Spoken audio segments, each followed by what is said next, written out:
recipe today is saluyot with sitaw. Yan mga kumare, nahimay ko na with luya and bawang. Pinakuloong ko na po ang tubig. Linagyan ko na rin ng bagoong kasi kumukulo na. And then, nilagyan ko pa ulit.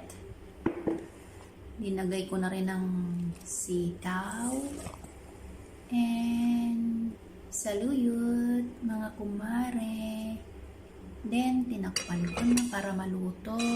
Ayan, luto na po. Kasarap lang ng amoy. Langhap ko na yung amoy ng bagoong. Yan po yung dinding ng mga Ilocana. Yan po ang aking paborito. Tsaka, ito po pala ang masarap at pwede po sa mga diabetic. Kakagaling po ng diabetic daw po yung saluyot. Ayan po, ayan. Ang aking brown